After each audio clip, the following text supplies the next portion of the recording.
This is Castle 1. Race officer speaking. Line is on boundary up ahead, 35 seconds out. A bit lower and faster here.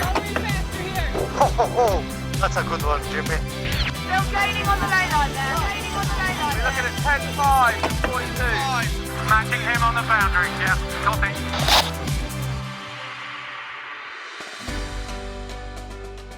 Hello podcast listeners and welcome back to our chat with British offshore sailor Brian Thompson. One of the most highly regarded offshore sailors out there, and as you will have heard in part 1, a man with a pretty big presence in the book of sailing world records.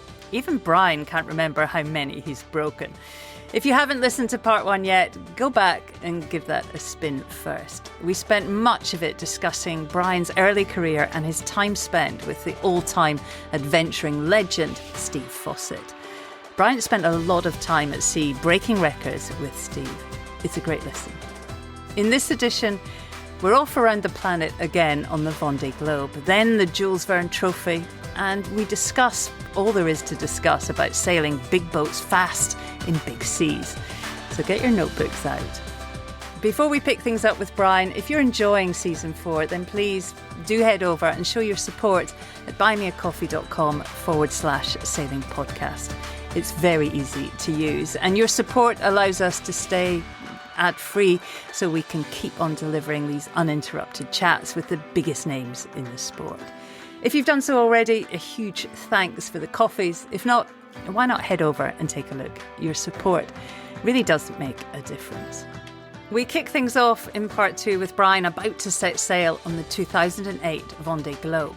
You may well have heard both Sam Davies and Dee Caffari on the podcast, and Alex Thompson, of course, all of them 2008 Vendee competitors. So we get back into things as Brian is about to take over Mike Sanderson's Pindar, a Mocha 60.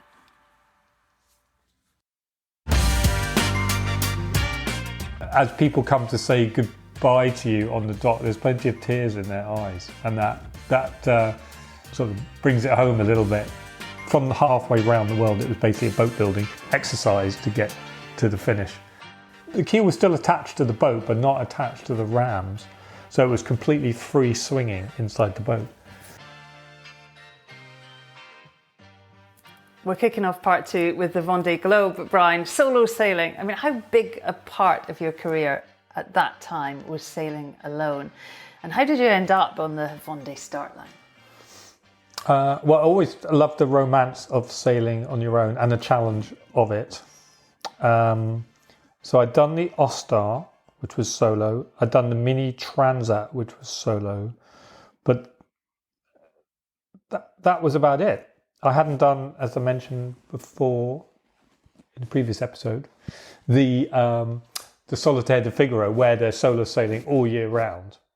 So I'd just done, so probably 3% of my sailing had been solo, but the Vendee was definitely part of my sort of 7 summits or 100 summits of sailing that I wanted to do, because I wanted to do every big race, and I was lucky enough to have done the round the world, the Jules, well, the round the world record, and some of the Volvo,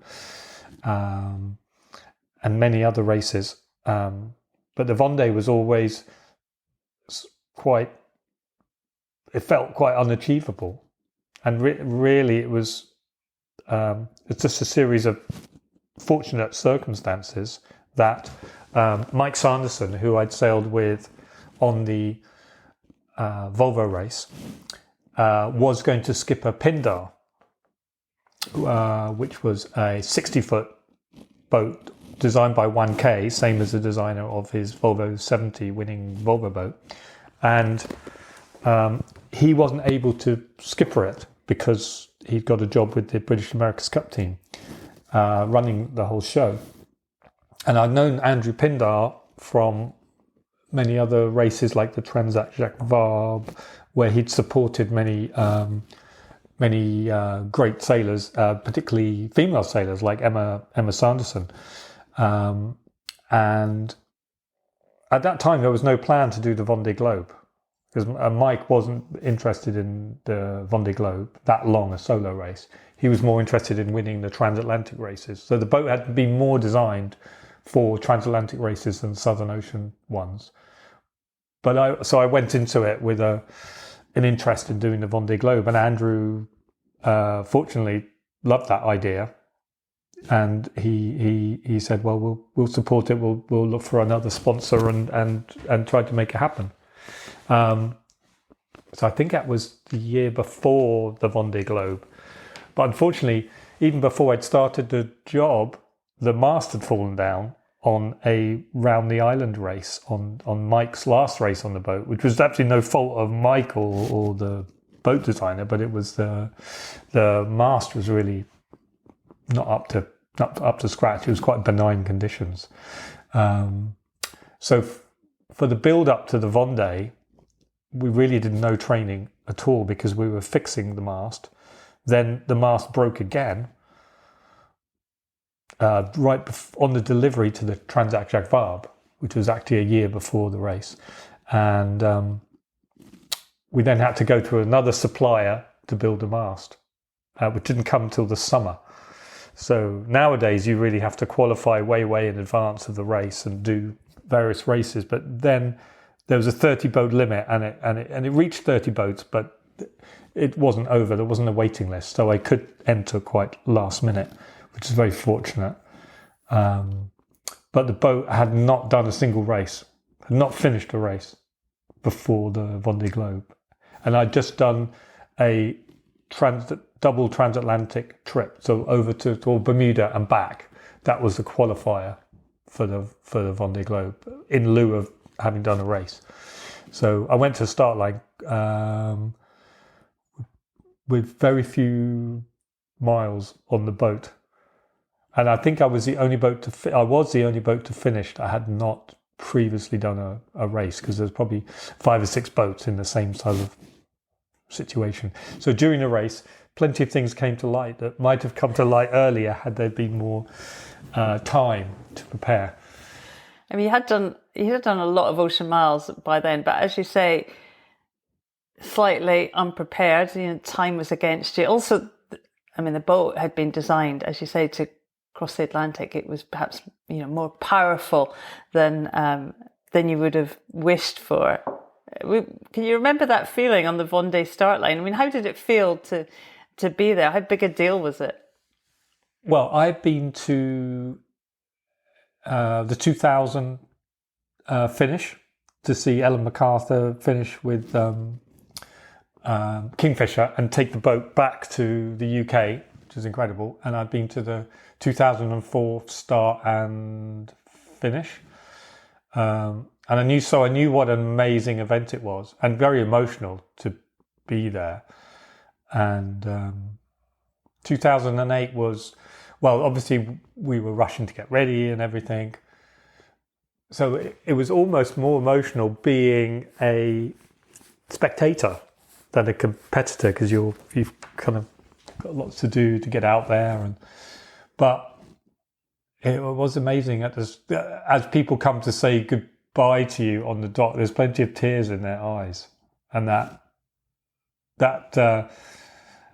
sort of brings it home a little bit that you're going and you see who your real friends are in that sort of situation too.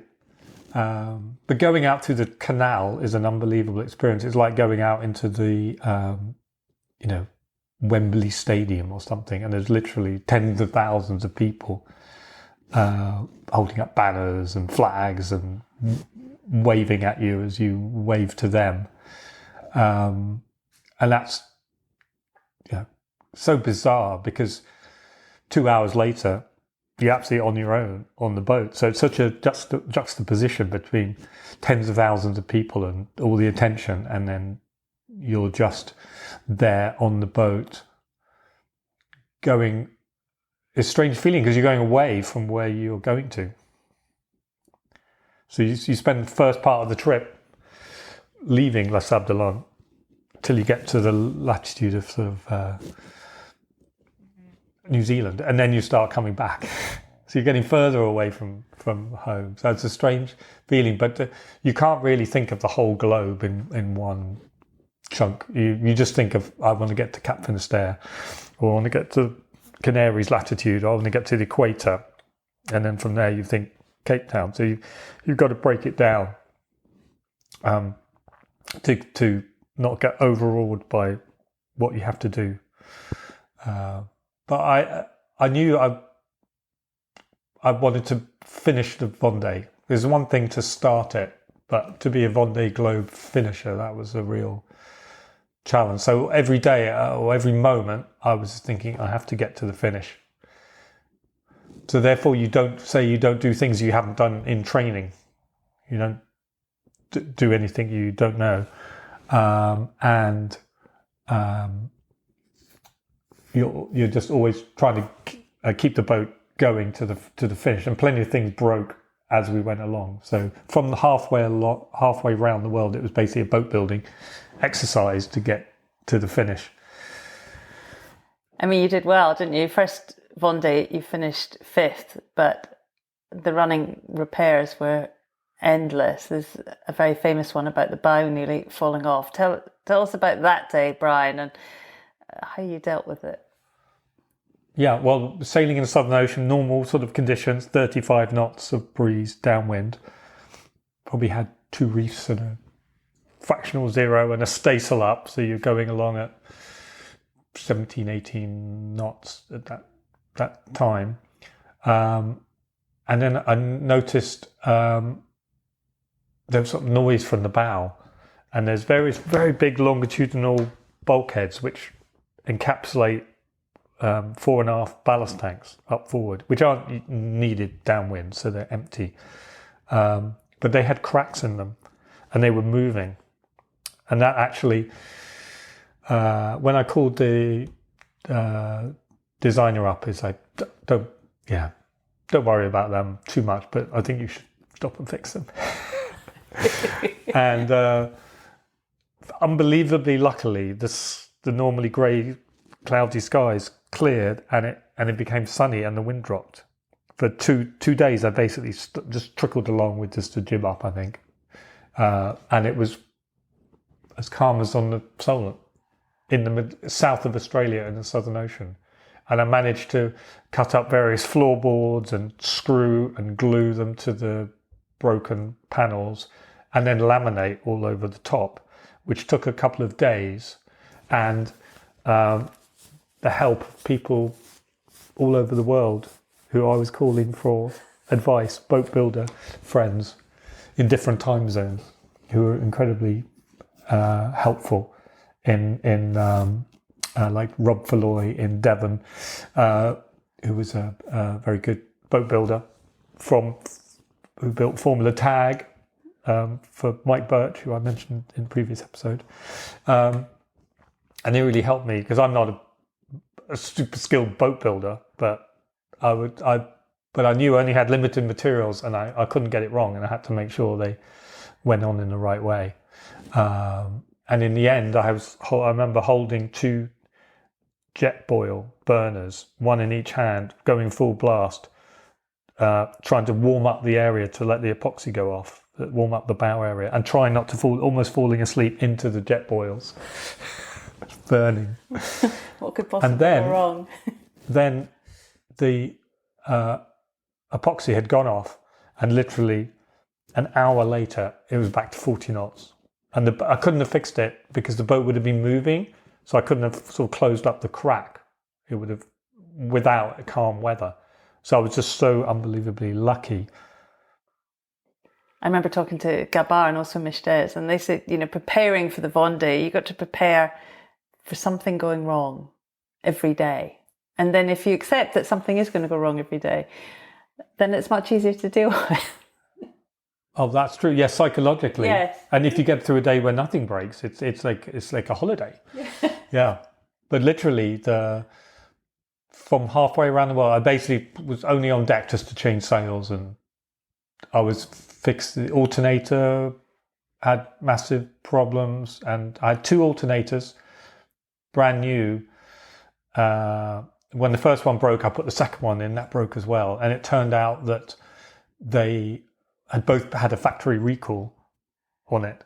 So I just got a bad batch of alternators. So from then on, I was just reliant on the solar panels for the rest of the way. So I had very little power. I remember Stan Honey helped me a lot in trying to repair these alternators. So I had them in bits, and he's a genius at mechanical and electrical gear. Then all the oil in the keel rams started eating the seals in the keel rams. So eventually the keel rams were just loose, and so the whole bilge was just filling with oil, and I'd have to be pumping up by hand, because I had no electricity, pumping up by hand the keel and then refilling the rams with this used oil that was mixed with seawater in the bottom of the boat. And it was just quite epic. And some sail repairs, and then the boat building side of things. There was an endless things to do. So it was more of a boatyard trip. But amazingly, even though I'd stopped for 2 days and had all these issues, I think I was only 24 hours or so outside third.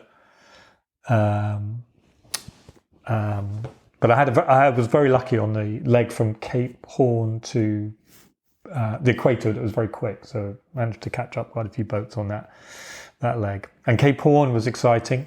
85 knots of wind there. That's the most wind I've ever seen. In fact, the race committee, I'd left outside Cape Horn, gone through the Straits of, got past the islands out into the South Atlantic, and the race committee actually called me up, which I don't think they've ever done before, and said, "Oh, turn around! You've got to go back and hide behind an island because there's going to be so much wind." And then Di Cafari also had to wait near Cape Horn in the same storm. So that's the danger of Cape Horn, where you're fixed in one place with can be a big storm coming through. It was a mad addition, wasn't it? I mean, I think the attrition rate was huge. Only 11 boats finished from the fleet. 11 out of 30 finished. Yeah, maybe it's the worst attrition rate, and also the best victory ever with Michel Dredriot having to start pretty much 2 days late and winning by, I think, nearly 2 weeks. It's absolutely incredible. You got a bit of an incentive when everyone's ahead of you, haven't you? Pick them off one by one. Oh yeah, yes, yeah, it's absolutely, totally incredible. Yeah, solo non-stop around the world. We talk about it a lot on this podcast, but generally in sailing, I mean, so the achievement sometimes gets diluted a little, but it's a very big deal, isn't it? I mean, what kind of sailor do you need to be to finish a Vendee Globe? I think you need this right psychological makeup, which is going to really help you to do it. As you mentioned, being good at repairs, because they're definitely going to come up. And, although you can't stop for any assistance, if someone gives you a bolt, you're out of the race. But you can repair yourself, and you can get advice from other people, so the shore team can help you. So you don't need to be an absolute expert in that, but you need the right equipment and the right people to help you to do the repairs. So you have to, and also you've got to be good at the navigation. Obviously, the sail trim balance, the risk balance, risk reward ratio. You've got to get that right. And you've got to accept that you're not going to see anyone for 70, 80, 90 days and be happy with that. And for that to work, you've really got to love sailing, I think, and be totally happy being in your own company and being in just the company of waves, the old seabird, and be totally absorbed in the race, because then then you're busy the whole time. When you crossed the line, as I said, in fifth, just behind Sam Davies with Dick Farry behind you. How did that feel when you reflect on it now, knowing that you'd achieved it, that you'd finished? Oh, that was such a good feeling. I was like, was it a thorn between two roses, Sam and Dee in there. And because I think in that 24 or a little bit more than 24-hour period, there were 4 boats finishing, which is a huge amount of the number of finishers, all finished quite close together, which was fantastic for the spectators. So there were a lot of people to see our group in, and so the finish was absolutely astonishing with the number of people there, and it was an absolutely beautiful morning. And the night before, I didn't even know I was going to really finish because the keel had actually broken. The keel was still attached to the boat, but not attached to the rams, so it was completely free swinging inside the boat. So if the boat heeled over, the keel just carried on aiming straight down. So it gave you pretty much no stability at all. And so I was probably, I don't know, 80, 100 miles from the finish. So I was just trying to get to the finish. And I thought, well, 5th place is going to be better than 6th. So I was really trying to stay ahead of Dee on the who would have been talking to most of the way around, ahead of Dee to the finish. So it was just a real relief to finish because the boat was really falling apart at that point without the keel being attached. Luckily it wasn't too windy. It was upwind, but maybe 10, 12 knots of wind. And it was just such a great feeling to be back and then see the family and the shore team again. It was, and your other competitors that you'd just been racing against. Yeah. Where do you think the Vendee sits in the world of sailing? Is it the toughest test there is? I think it must be. I mean, it's incredibly hard even to get to the start line now. I mean, look at the number of boats trying to get in there. I mean, to get the sponsorship, get the right boat, get the right team, qualify now, let alone do the race and start the race and finish the race. It is incredibly hard. I mean, the last Vendee was so much drama in that, and I'm sure this one will be the same. So I think it's so long, it's so hard. But then sometimes you look at this Arkea Old Team Challenge that's happening right now, and those boats are much faster, so the trip is shorter. But maybe that's an even higher challenge to race an old team around the world non-stop by yourself. It's another level of skill and commitment to be going 40 knots all the time. Well, we'll see if they get round. I hope so. In that edition you did, I think there was 4 Brits in the top 10. Why do you think there hasn't been a British skipper who's won it? Why do you think that is? I think it will come from a British skipper that has embedded himself or herself in the French ecosystem. So it will be Sam Goodchild, Sam Davies, Jack Brutal. I think you just absorb little things here and there that are going to help you. And if you do it outside France, it's got a lot harder. And the French do cooperate a lot together, and the teams mix and learn from each other.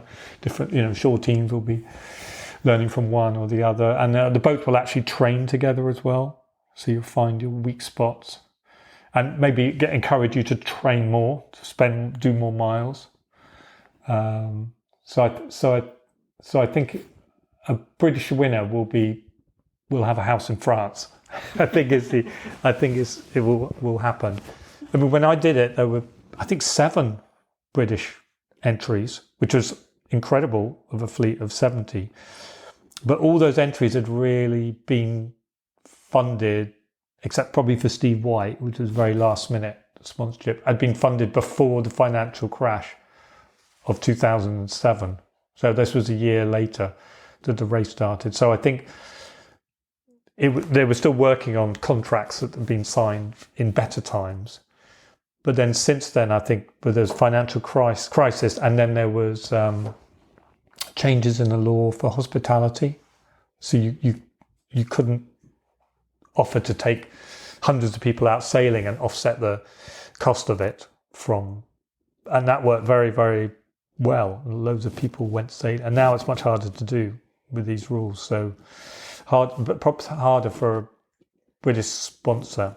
While the French sponsors can get direct or just lots and lots of media attention, and so it works through that better. Boat just accelerated to 48 knots, and so it went from 48 knots to 28 knots in half a second. It's always been my dream to do a solo multi-hull trip around the world. I do think that's the ultimate challenge. One of the early retirees in that Vendee, Brian, was the offshore legend and wonderfully talented sailor, and all around just a nice guy, the crazy talented Loic Perron. I mean, he ended up putting a Jules Verne challenge together on the giant Bank Popular 2. And it wasn't long, Brian, before you were on the team. How did that happen? And just perhaps put in context how extraordinary that was. I mean, his boat was entirely crewed with French offshore multi-hull legends, and you. Yeah. Well, to be fair, there was a Spanish legend as the navigator, which was Juan Vila, and a Swiss, Yvan Robertson, who was a real multi-hull expert on offshore and sailed many Jacques Vabre, won many a Jacques Vabre race, two-handed on oars. So it was a bit unusual to have a non-French speaker, actually, because Juan went to a French school, and obviously Yvan spoke French in Switzerland, was in the French part of Switzerland. It was a bit of a chance encounter how it happened, that I was doing I was invited along to a course in Spinlock here in Cowes, and one of the team of Banque Populaire was there, who was Kevin Escoffier, and he said, maybe you should, maybe you should, because he knew me from the Vendee, had heard of me through the Vendee Globe and perhaps some of the other multi-hull stuff, and so he was quite anglicised, and he said, well, you should give them a call, or I'll put you in touch. So that's really how it happened. If I hadn't gone to Spinlock that day to learn about clutches with some shore team from various French offshore teams, that might not have happened, because they might not have thought, oh, cool, let's call Brian, because they'd be looking in their pool. But I went sailing with them, and it all clicked really well. Tell us a bit about the boat. I mean, I sailed on it when it became Spindrift, later, and it's an amazing machine. Tell us what it's like sailing a multi-hull that's that big. Oh, that's massive. It is so massive. Even if you see it now, it's breathtaking, even compared to an old team, which is 105 foot. This is 135 foot and so wide, with such massive hulls, huge mast, massive winches. So there's, you can have 8 grinders, but moving everything is just glacially slow because the loads are so huge. But then once you get her going, she's unbelievable. She'll do 37 knots all day through anything downwind. And because it's so big, it really takes a big wave to make it a rough ride. And you're very high up, so it tends to be spray on the deck, but not big waves, and just absolutely blazing speed without the foils. So, and then inside, it's pretty big for a multi-hull. So there's room for bunks, day bunks, a galley. Then on deck, a sort of seating area, so you're ready to help. So it's really well set out for a round the world trip. So you'd be on watch for 4 hours, in your bunk for 4 hours, and then on standby for 4 hours. That was the routine. And unusually, I've normally always been sort of semi-navigating on boats and watch captaining, but this time I was just helmsman and had had a great navigator, great skipper, 3 great watch captains. So I was just really focused on doing a good job driving and helping to change the sails and things. So it was just a bit like being back on ABN AMRO 1, just in a totally well-oiled machine, from the management to the boat preparation. Everything worked and everything was at the cutting edge. It was a real pleasure to sail with them, and I think that's finishing that race is the only time I've ever not wanted to finish a race or a record, because I knew I'd never sail with such an amazing boat with such an amazing skipper and crew again. Pete Cummings, who sails with you on Argo, on the Mod 70 Argo, he told me that you'd been told off once by Loic for sending it too hard. Is that true? Oh, no, I was there. It was actually someone else driving, who shall remain nameless. But we were in the Southern Ocean. We weren't for like 500-600 miles from Cape Horn, and it was snowing at the time.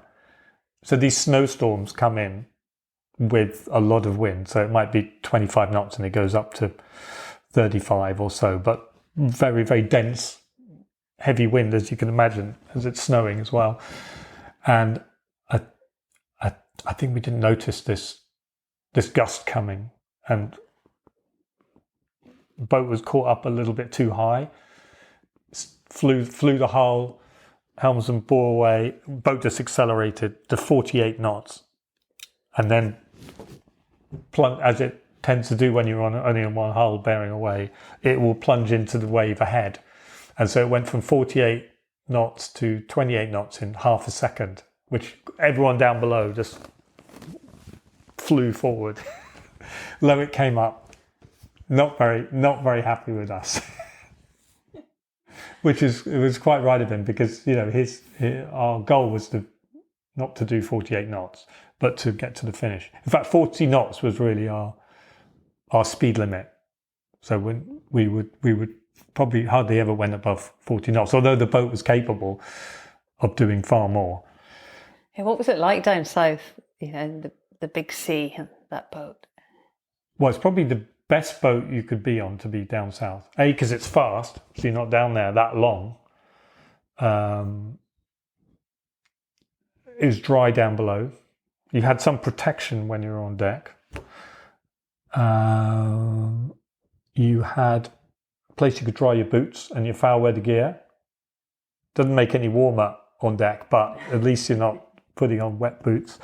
And then you felt quite safe with that team, with that skipper and that team, that you and a navigator, that you'd be fine. But we saw a lot of icebergs on that trip. We had 1 week where we were just surrounded by icebergs all the time, and we had to slow down. Especially the nights are not very long, but we still had to slow down to keep a lookout for the icebergs.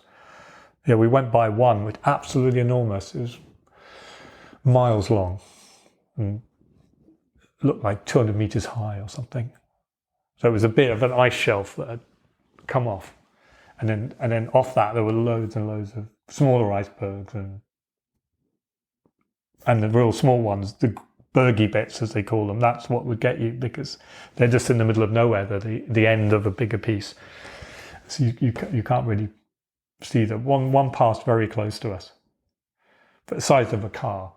The solid, I probably weighed a few tons, and we just missed that. And another one I remember was mostly they show up on the radar. Also, we're using light intensifying sort of monocles to look. But one was, because they're all different shapes, one was absolutely like someone's bald head out the water, just completely spherical, floating. And you could see all the other icebergs on the radar, but this one, absolutely invisible on the radar. Wow, Luckily, it was terrifying. daylight, so we could just enjoy it. But say the Vendee Globe, you won't see an iceberg now. Or I think the old team challenge, they've got ice skates, so it's only really the Jules Verne where there's no limit. So we were using a Canadian company that had satellites that were moving ahead of us to look for. They were manoeuvring satellites to look down at the ice and spot the bigger bits for us. Wow, but it's not fail-safe. No, it's not. It's not totally fail-safe because those little tiny ones, the end of a giant iceberg, they can't pick that up. They just pick the bigger ones more than 200 meters. Oh, let's talk about the Jules Verne Trophy. I mean, it is steeped in romance, of course. The initial goal to break the 80 days set out in Jules Verne's famous novel. It is one of our sport's ultimate prizes, isn't it? Yeah, it is. I remember every winner, back to the Bruno Peyron initially, and then obviously Peter Blake and Robin Knox-Johnson, the second winners, and then I saw Bruno Peyron win it again with Nick Maloney at the Salon Nautique in Paris, or were presented with it, and it lives in a maritime museum opposite, on the other side of the Seine, to the Eiffel Tower. So literally, you look out the window where the trophy is, and there's the Eiffel Tower. So it's an amazing place, and it's an amazing trophy that just is suspended by magnetism. It just hovers there, and it's about 12 feet long. So we had our whole crew of 14, and they all could be lifting this trophy and putting it back into its sort of position where it just stays there with magnetism. So it's a very, very beautiful trophy, and we were all given a little sort of model of it. So we all have a mini one of it at home. It doesn't work on magnetism; it's just held up by a little pin. But it's a great memory, and it was great to get the whole team together again to get presented with it. And no, I'm very proud of that particular record. What was that like, all of you with your hands on the trophy? I mean, it's a pretty special moment. Yes, you all have to put some white gloves on, because they'll put the trophy on the in its sort of hover position, and it's just going to stay there. They'll put a case over it, and it'll stay there forever. So you don't want any smudge marks on it. But yeah, we're all in a line holding it. Loic in the middle, obviously, as the skipper, and it's really quite incredible. The circumference of it is sort of like the diameter of the sun, and then if you look at it in the other direction, or lengthwise, then it's the same as the Earth. So it's very cleverly designed by its American sculptor, I suppose, who created it.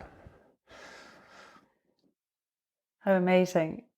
And how amazing to do it with Loic, Mr. Multihull in France, isn't he? I mean, what was he like to sail with when you look back? And, how tough is it? Just give our listeners an indication of what it's like to be battling to get a record like that, constantly sailing against the clock. Yeah, I think he's got a lot of pressure as the skipper from the expectations of the sponsor, of the team that's behind all the campaign. But his job is to be serene above it all. And he except for the time I just mentioned when we went too fast, he was always very, very serene and calm, even though I sort of knew also had been quite a lot of skippering. It probably wasn't feeling very comfortable going through all the icebergs for a week when the things could have gone badly wrong. He's responsible for everyone's life, let alone the record. So he's really having to decide, that was a big decision. Do we spend a week sailing through this iceberg zone, or do we take a longer route, avoid it and go into light air and perhaps not get the record? So his choice was, let's go through the area, but we're going to slow down and do it as carefully as possible. And that was clearly the right thing to do. And he'd come on deck. He has very famously smoked cigarettes quite a lot, but not just normally, but in a holder. So he very elegantly comes up and talk to us. He only drive very occasionally, but because we have a routine of who's driving at what time within the watches, so it's tricky to come up on deck and just say, "Oh, I'm driving now." But sometimes when there's something was critical, he'd drive and he'd really be very, very able on the helm. And Mike Sanderson is the same way as well. He wouldn't drive very much, but he was clearly one of the best drivers on the boat, and just come to drive just when needed, or to feel the boat and to see if everything's okay. Loic's main job was time was spent with the navigator Juan Vila, who was looking at the weather whole time with the help of Marcel van Triest, who was our shore team. So looking at the strategy was the main job. And also our project manager of the whole team was on board as well, which was quite useful. Again, in these sort of risk-reward decisions, like if you break something, are we going to pull out? Are we going to carry on? That's sort of it's great to have Rona there as well to help make those decisions. So it's a very great pleasure to sail with Loic. And very fortunately, I'm going to be sailing with him next week in St. Martin on a gunboat 66. That's a lineup. I mean, Brian, what do you think the limit is with the Jules Verne? It seems to be getting harder to break, isn't it? I mean, your record in 2011 was 45 days, 13 hours, 45 minutes. The current record, Francis Johan's record, of course, set 6 years later, is 40 days, 23 hours and 30 minutes. And Spindrift, well, they've been trying to break that since Johan set that record in 2017. I mean, what's it going to take to break that record? Well, I think IDEC, which Francis Johan sailed and broke the record, is probably very slightly slower than Banque Populaire, but he had absolutely incredible weather, unbelievable weather for almost all of that trip. And then, as you mentioned, Spindrift has tried to break it several times, and I think Gitana has tried a couple of times and not made it. So I think if the record is broken into, you could say 6 parts, really. The first bit down to the equator, the second bit down to the Southern Ocean, then you've got the Indian Ocean, then you've got the Pacific Ocean of the Southern Ocean, to make up the Southern Ocean. Then to come back up, you've got the South Atlantic again, and then the North Atlantic. And I think on Banque Populaire, we probably had 3 good ones, 1 average one, and 2 bad ones. And that made our 45 days. While Francis sailed brilliantly with a very light team and absolutely pushed the hell out of the boat. But he probably had 5 good oceans and 1 average one. So I think we would have done the same time on Banque Populaire. And even though the old teams could potentially a bit more fragile, but potentially even faster, especially in the Atlantic, because of the foiling in the flat water, but perhaps not faster than Banque Populaire in the south. I think they'd still struggle to beat it without that amazing weather, which was the weather that they had for the Vendee Globe, that also set a record time, and also the Francois Gabard set a solo round the world race in that same time period. So something about that year was incredible for particularly getting through the Southern Ocean with long lows, just transiting the whole of the Southern Ocean that you could just ride doing 850 miles a day, which eats up the miles. While, say, on our South Pacific, we were dodging the icebergs for a week, going really quite slowly. And I think at Cape Horn, we were only just ahead of the record. And then we had a decent South Atlantic and decent North Atlantic to break it up. So can 40 days, I think 40 days can be beaten, but it's really going to take a lot of attempts to get the weather right. I think of it like a slot machine, you know, where you pull the handle and you get cherries, and to get you need all of them lining up, or at least 5 out of the 6 lining up. You need a bit of luck and a lot of patience. A lot of change to put in the machine. You mentioned the old teams. I mean, 6 boats are currently racing solo around the world, and well, there's been a few issues, of course, already, but they're all still in the race. I mean, what are your thoughts on racing boats that big and that fast around the world alone? Well, I think it's a huge challenge. It's a bit like the first Vendee Globe. People thought it couldn't be done, and they did it. And there was a race in 2000 that people might remember called The Race, which actually Bruno Peyron created. And we were there with PlayStation at the time. And I remember, I think it had 6 multi-hulls starting, 3 of these giant Ollier cats, and PlayStation, and then 2 other smaller boats. And I thought at the time, you know, is anyone going to make it around the world? But in fact, it was only us that didn't make it around the world, because we hit something off Brazil and stopped, but the rest made it around. And so I think it's, and Francois Gabard has made it around the world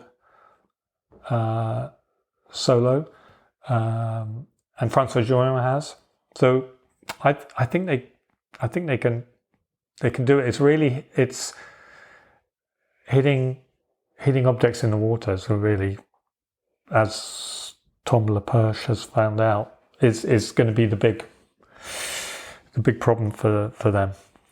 You don't fancy it, Brian? It's always been my dream to do a solo multi-hull trip around the world.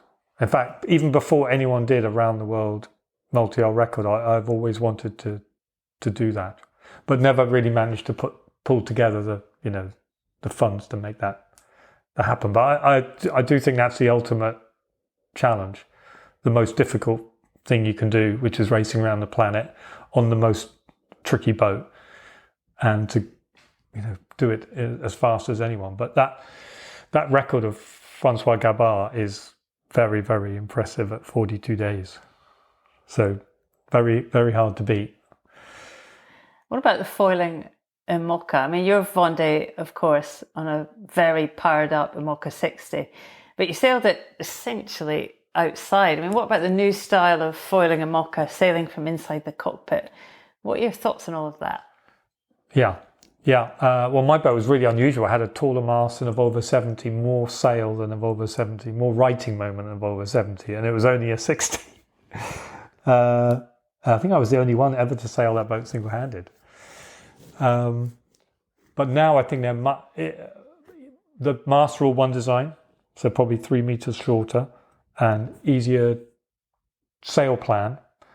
But with the foils, their speeds are incredible. I was watching them pass us on the Jacques Vabre, and they were doing 23, 24 knots average on each sked,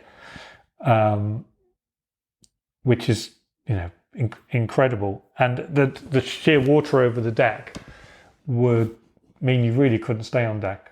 I remember on the Volvo, you're just about able to hang on when the water comes over. So it's very sensible that they have the protection so they can push harder. Is it as much fun for them? I'm not sure. I think that some sort of semi-opening one would make sense. Some sort of sliding roof, so that when it's nice weather, well, why not be outside more? And I think the winning boat in the Jacques Vabre, they actually did drive a lot at night. Drive a lot in the daytime and just use the pilot at night, rather like we were on the Class 40. So maybe there's more to gain there of actually being outside in the better conditions and then inside in the Southern Ocean when it makes sense. Yeah, interesting. I mean, quite a few of the current younger generation of offshore talent have told me how generous you are with your knowledge, how patient you are with passing on your skills. You know, how important is that, do you think? And who is that guru for the younger Brian Thompson? Well, I mentioned when I first bought the trimaran in Maine, that was Walter Green and Mike Birch, who were real pioneers of multi-hull sailing. So I was very lucky to have their advice, their subtle advice. I learned a lot from reading.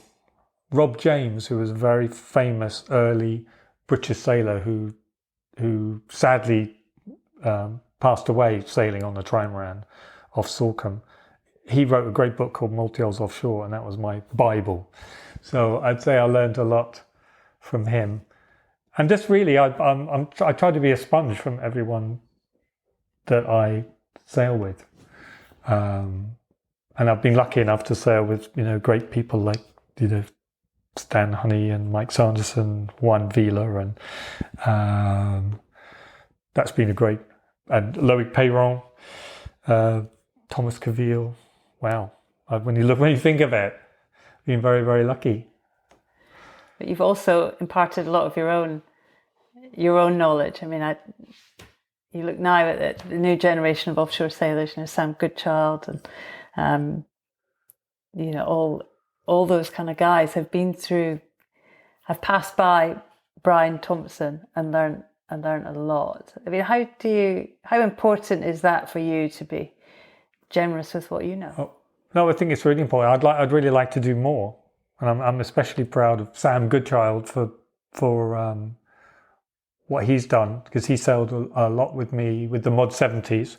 I sort of got him onto the team, and he's always had the burning ambition to do the Vendee Globe, and it's so satisfying to see that how well he's doing, winning the Imocus series this year, and getting to do the Vendee Globe in a competitive boat with a position to possibly win it. But I mainly hope he finishes it and is happy with his result. And luckily, I'm going to sail with him again on Argo for the Caribbean 600 in about a month's time.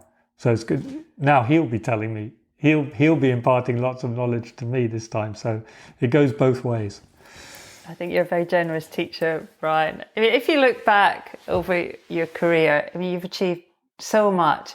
And as we said at the start, so many records.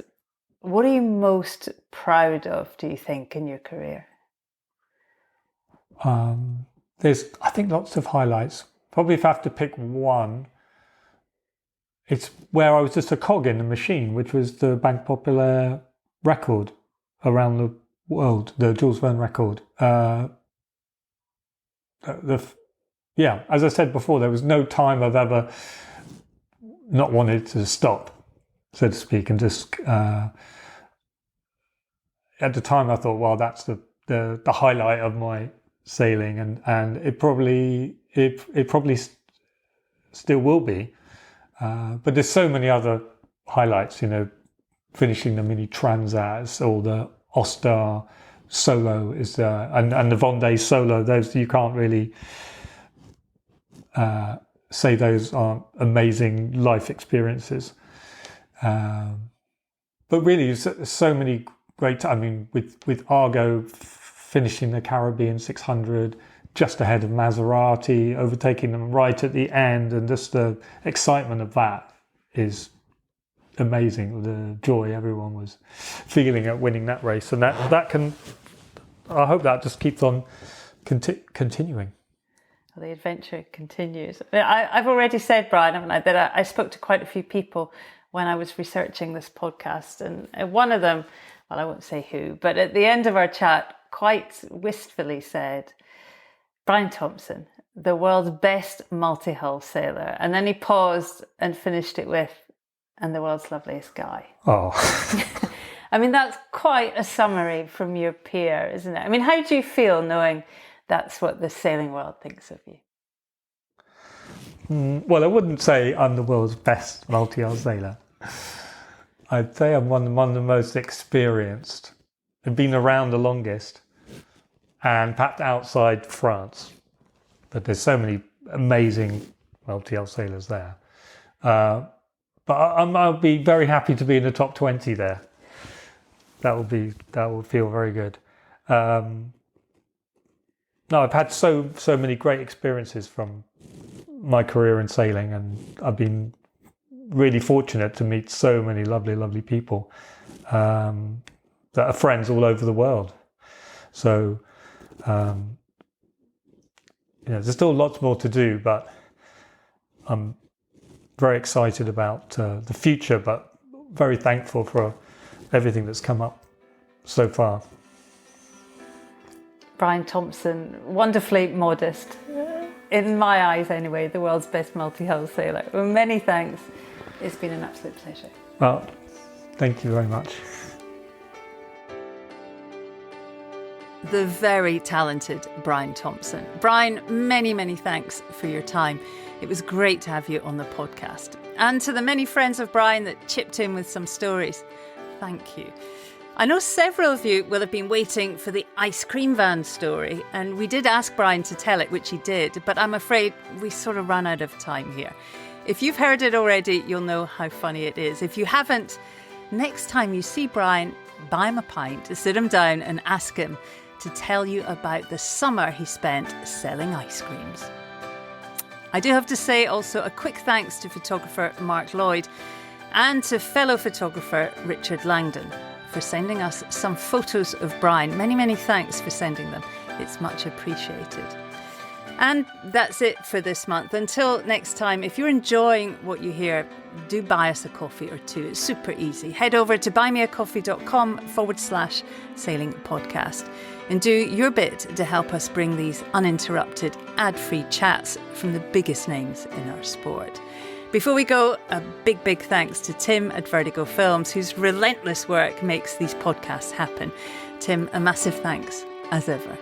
Keep in touch via social media. I'm Shirley Sail on Instagram and Twitter, and Shirley Robertson on Facebook. And let us know where you're listening. That's all from us this month. Thank you so much for listening. Have fun on the water, and sail safe, everyone.